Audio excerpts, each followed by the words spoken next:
Hi everybody, welcome back to my YouTube channel. So today in this vocabulary series, we'll be learning some interesting words starting with letter Q.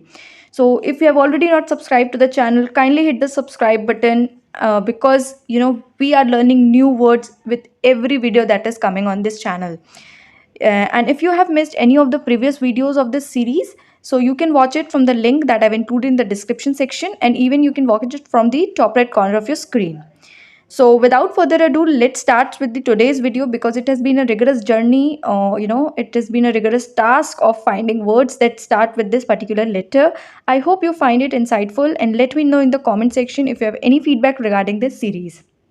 Now let's dive in straight into the first word for today, that is quack.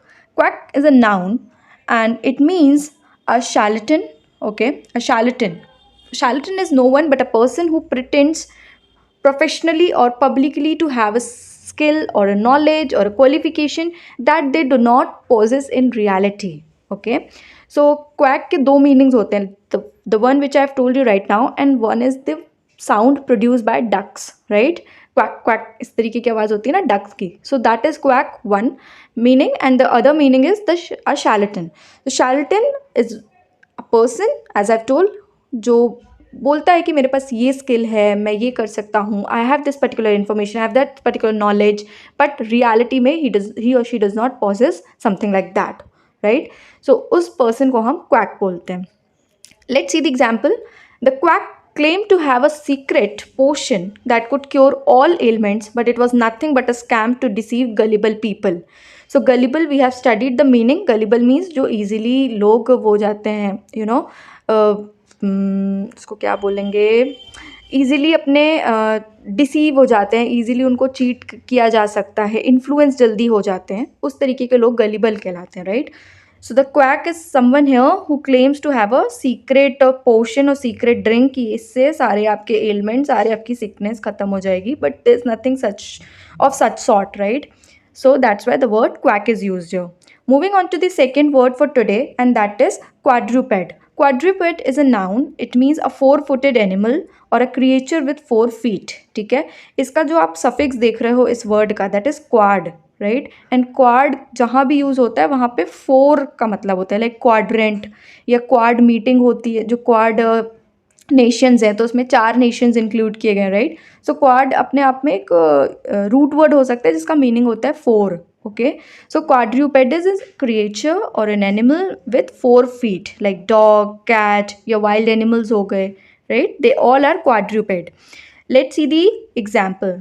The veterinarian specialized in treating injuries and illness of domestic quadrupeds such as dogs and cats. So domestic quadrupeds मतलब जो हम घर पे पालते हैं, pets like cat, dog, all of these creatures are referred as quadrupeds. Moving on to the third word, and that is quagmire. Quagmire is a noun again. It means a difficult or a problematic situation. ठीक है, तो कोई भी complicated, कोई भी dangerous या difficult situation को हम क्वैगमायर बोलते हैं. Even quagmire the word has a different meaning जो मैंने यहाँ पे लिखा नहीं है, but I would tell you that कोई ऐसा एरिया, मडी एरिया, जहाँ पे बहुत कीचड़, जहाँ पे बहुत कचरा पड़ा होता है, दलदल बोलते हैं उसको. सो थोड़ा सा मडी एरिया होता है, that is also referred as quagmire, just for your information. ठीक है, किसी पैराग्राफ में, किसी कॉम्प्रहेंशन में कभी उस कॉन्टेक्स्ट में भी यूज़ हो सकता है. That's why just for your information I'm telling you that it has this particular meaning also. So let's see the example. The company's financial mismanagement led them into a quagmire of debt and bankruptcy. So quagmire का मतलब यहाँ हुआ एक complicated, एक difficult, एक problematic situation of debt and bankruptcy. ठीक है, so debt और bankruptcy अपने आप में एक problematic situation है, right? तो उसको describe करने के लिए हमने ये quagmire word use किया. ठीक है, I hope you are getting this. Moving on to the fourth word for today, and that is quaint. Quaint is an adjective. Okay, it means pleasantly odd, whimsical, charmingly old fashioned. तो अगर मैं simple words में Quint का मतलब समझाऊँ तो कुछ ऐसी स्ट्रेंज या अनयूजुअल सी चीज़ें जो ओल्ड फैशन होने की वजह से, थोड़ी अनयूजुअल होने की वजह से हमें अट्रैक्टिव लगती हैं, राइट?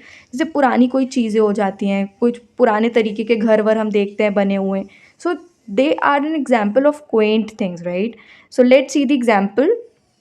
आपको एग्जाम्पल से बहुत बढ़िया से समझ में आ जाएगा. The small village was filled with Quint cottages and narrow cobble stone streets. ठीक है, क्वेंट कॉटेजेस मतलब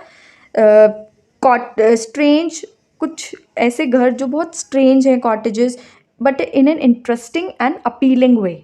ठीक है, so that particular cottages are referred as quaint.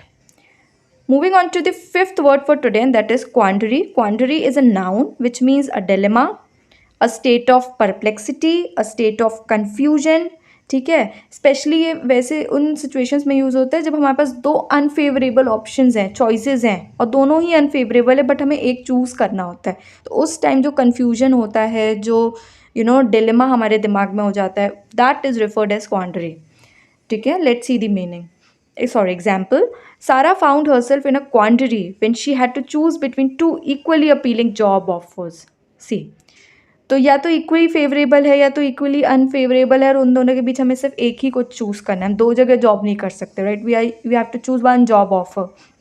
दोनों ही अच्छे हैं, दोनों ही सही, सेम पैकेजेस हैं, बट पोजीशंस थोड़ा ऊपर नीचे हो सकता है, but we have to choose one amongst them. तो वो जो स्टेट ऑफ कन्फ्यूजन होता है, परप्लेक्सिटी होती है, that is referred as quantity. So Q से भी हम 20 वर्ड्स पूरे करने वाले हैं. 15 words that I will be explaining, 5 for your assignment. So या क्यू से भी बहुत सारे वर्ड स्टार्ट होते हैं, and I got to know that. And see अभी आगे आगे अपन कैसे वर्ड्स लर्न करते हैं, they are going to be too interesting. So moving on to the sixth word, that is queasy. Queasy is an adjective. It means uneasy, feeling as if about to vomit, causing nausea. ठीक है, so when you feel so anxious, you feel like vomiting, तो वो जो एक feeling होती है, that is referred as queasy. तो ये काफ़ी तरीके से लोगों को, किसी को सपोज रोलर कोस्टर राइड्स में बिठा दो तो उनका सर घूमने लगता है, and they feel like vomiting. That feeling can be described as क्वीजी.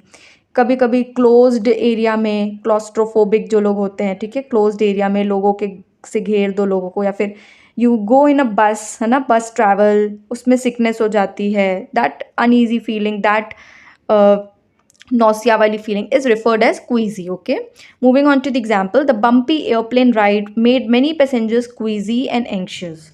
ठीक है, so this happens in airplane rides also. You might have experienced some or the other way, है ना. तो उसका एक word है, that is queasy. तो आज आपको ये भी पता चल गया, right? So this is how you learn. Seventh word is quell. Quell is a verb which means to extinguish, to crush या सबड्यू. किसी को धीरे धीरे कम कर देना, ख़त्म करना, क्रश कर देना, that is referred as quell. Moving on to the example. The swift action taken by the government help to quell the spread of the contagious disease and protect public health. ठीक है, तो quail मतलब धीरे धीरे subdue कर देना, धीरे धीरे एक्सटिंग्विश करने की कोशिश करना. This happened during Covid, right? Covid में सारी गवर्नमेंट्स जो थी, foreign governments, Indian government, they took some serious steps like social distancing, ठीक है, sanitising and Covid vaccination. So they were trying to quell the spread of corona और Covid. ठीक है, the contagious of pandemic. Okay, so this is how the word quell is used. Moving on to the eighth word for today, and that is querulous. Querulous is an adjective which means complaining.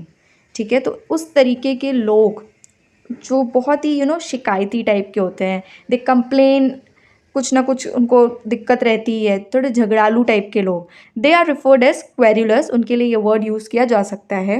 Let's see the example. The querulous customer complained about every little detail, making it difficult for the staff to satisfy the demands. भाई बहुत सारे customers ऐसे हैं जिनकी demands ही नहीं खत्म होती, right? एक चीज़ मिल गई, उनको दूसरा चाहिए, दूसरा नहीं तीसरा चाहिए, कुछ ना कुछ कंप्लेंट्स होती ही रहती हैं. That type of customer can be referred as querulous, and that's why the word querulous is used here. I hope you are getting these words. If you have any doubt, feel free to comment down, right? Moving on to the ninth word is quibble. Quibble is a verb which means argument, ठीक है, और unimportant details, to raise irrelevant or petty objections. So कभी कभी होता है, बहुत सारे situations में ऐसा हो जाता है कि लोग कुछ भी बोल रहे हैं, कुछ भी argument कर रहे हैं, कुछ भी points raise कर रहे हैं, right? जिनका कोई मतलब नहीं है. That is referred as quibble. Let's see the example. The professor didn't want to quibble with the students' interpretation of the poem. Instead, she encouraged diverse perspectives. ठीक है, तो यहाँ पे क्विबल वर्ड क्यों यूज़ किया? Suppose there are 10 students in a class, एक poem है, एक लाइन है, उसकी सबने अलग अलग इंटरप्रिटेशन निकाल ली है, right? So instead of arguing कि नहीं इसकी मीनिंग ये है, तुमने गलत बोला है, ठीक है, all of that arguments and silly you know points, teacher, the professor preferred to hear everyone's perspective. ठीक है, so that's why the word quibble is used here. Moving on to the 10th word for today, and that is quiescent. Quiescent is an adjective. Quiescent, ठीक है, quiescent is the correct pronunciation. It's an adjective. It means inactive, resting या still. कोई ऐसा situation, ऐसा इंसान जो थोड़ा inactive है, ठीक है, he is not able to move, he is not able to speak, resting position में है, स्टिल है, ठीक है. It can be use for any animal, it can be use for any person. तो उस तरीके की पोजिशन में है अगर कोई, है ना, दैट स्टेट ऑफ रेस्टिंग, ठीक है, जहाँ पे आपका कोई मूवमेंट नहीं है, that is referred as quiescent. Let's see the example. The quiescent patient lay peacefully in the hospital bed recovering from surgery. या तो बहुत ही सही एग्जाम्पल है यहाँ पे पेशेंट का. पेशेंट जो होते हैं हॉस्पिटल्स में, they are inactive most of the time, है ना, कोई बड़ा ऑपरेशन हुआ है, बड़ी सर्जरी हुई है, so they are resting in their bed peacefully, right, they are inactive, they are still at one place, so that's why the word quiescent is used. Moving on to the 11th word for today, and that is quintessence. Quintessence is a noun which means epitome, the pure concentrated essence of something. किसी चीज़ का एक बहुत ही बढ़िया example is referred as epitome, ठीक है. कोई भी क्वालिटी का एक, suppose when I talk about philanthropy, when I talk about charity, so the person who comes to my mind is Ratan Tata, right?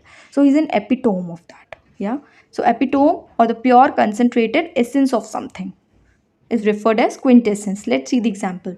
The ballet performance was the quintessence of grace and precision, mesmerizing the audience with its flawless execution, right? So belly dance जो होता है, performances जो होती हैं, वो बहुत ही graceful होती हैं, right. They are very graceful, they are very precise, बहुत अच्छे से वो स्टेप्स वगैरह समझ में आते हैं. सो ग्रेस का एंड प्रिसिशन का एक एपिटोम है, एग्जाम्पल है बहुत अच्छा, पहली performance, and that's why the word quintessence is used here. It's an epitome of grace and precision. I hope you get this. Moving on to the 12th word for today, and that is quip. Quip is a noun. It means a short, clever remark, a wise crack, a fanciful jest or action. So when you make a witty remark, when you make a witty, replies जो आप देते हो, एक remark देते हो, वो थोड़े short और clever, एक witty form में जब आप देते हो, that is referred as quip. ठीक है. Let's see the example. The comedian entertained the audience with a series of hilarious quips. ठीक है, hilarious मतलब funny, comical quips, comical remarks. So when you see a stand-up comedian, he or she uses a lot of hilarious quips. ठीक है, तो जो भी वो remarks use करते हैं, जो भी वो बोलते हैं, जो भी sentences यूज़ करते हैं, witty sentences यूज़ करते हैं, all of that is referred as quips. Moving on to the 13th word for today, and that is quirk. Quirk is a noun. It means a sudden turn, a peculiar trait or a habit. तो यहाँ पे दो meanings हैं. Sudden turn मतलब जब आप highway वगैरह पे जाते हो या हिली एरिया पे होते हो तो एक सडन टर्न आ जाता है, राइट, जो रोडों में सडन टर्न आता है, that can be referred as quirk. और इवन अ पेक्यूलियर, एक हर किसी के अंदर कोई ना कोई एक ऐसी हैबिट या ट्रेट होता है जो उनका खुद का होता है, राइट, ट्रेडमार्क होता है उनका उस पर, राइट. तो that is referred as quirk. Let's see the example. Example से बहुत अच्छे से समझ में आएगा. Jane's quirk is that she always wears mismatch clothes, socks, mismatch socks. एक सॉक्स कोई दूसरे कलर का, कोई दूसरे पैटर्न का है, एक दूसरे पैटर्न का है, तो उसका एक पेक्यूलियर ट्रेट है, ये हैबिट है कि भाई वो मिसमैच सॉक्स ही पहनते हैं. ठीक है, सो इस तरीके के आपके अंदर भी कुछ हैबिट्स होंगी, and that can be referred as quirk. Okay. Moving on to the 14th word for today, and that is quizzical. Quizzical is an adjective which means mocking, amusing या comical. ठीक है, तो इसकी मीनिंग्स तो बहुत easy हैं. तो ये किसी भी तरीके में यूज़ हो सकता है, कोई सी कॉमिकल तरीके में यूज़ हो सकता है कॉन्टेक्स्ट में, अम्यूजिंग या फिर मॉकिंग, है ना. Let's see the example. यहाँ पे थोड़ा अलग तरीके से यूज़ हुआ है which will make you get the meaning of this word very clear. The toddler's quizzical gaze followed the fluttering butterfly, fascinated by its colorful wings. You would have seen toddlers or the babies, जब उसको उनको कुछ नया दिखता है ना, and for example यहाँ पे बटरफ्लाई है, राइट, विंग्स हैं, कलरफुल विंग्स हैं, and she is flying, it's flying. तो टॉडलर्स का गेज जो होता है आइज़ का, you know, they keep following that कि वो कहाँ जा रही है, क्या कर रही है, right. And that quizzical, that gaze is referred here as quizzical. थोड़ा अम्यूजिंग लगता है देखने में, right, and that's why the word quizzical is used है. Moving on to the 15th word for today, and that is quorum. Quorum is a noun which means a minimum number of person necessary to conduct business or hold meetings. ठीक है, ये corporate world में बहुत use होता है word quorum. ठीक है, तो इट सिंपली मीन्स एक minimum number of persons, directors जो होने चाहिए टू कंडक्ट अ मीटिंग. ठीक है, to hold you know a meeting और कंडक्ट अ बिजनेस, कि इतने लोग मैंडेटरी हैं. If they are not there, for example, ये सबका अलग अलग होता है. For example in a particular company 10 members have to be there, it is mandatory. अगर वो 9 भी हैं, 8 भी हैं, so the meetings can not be done, business cannot be conducted. So that is referred as quorum. Okay. Now comes the example. After waiting for 30 minutes, the chairperson declared the quorum could not be achieved and the meeting was adjourned. ठीक है. So as I told you कि वो minimum number नहीं होता है, तो meetings cannot be conducted, cannot be held. So that is what quorum refers to. Now comes the assignment part of the day. There are 5 words which you have to research and tell me its meaning in the comment section. 16th word, that is quaff, which is a verb. Quail, that is a verb again. Qualms, which is a noun. Quarantine, that is a noun. And quixotic is an adjective. So quarantine का मतलब तो आप सबको पता होगा. ठीक है, नहीं पता है तो you will have to find it out, but mostly सबको पता होगा, I know that. तो बाकी के जो 4 words बचते हैं, do find them out, research them, and let me know the meaning with example if you can. That will be very good. And see you in the next video. Thank you for watching till now. And yes, let's meet in the next video. Till then, take care, stay safe, and yes, happy learning.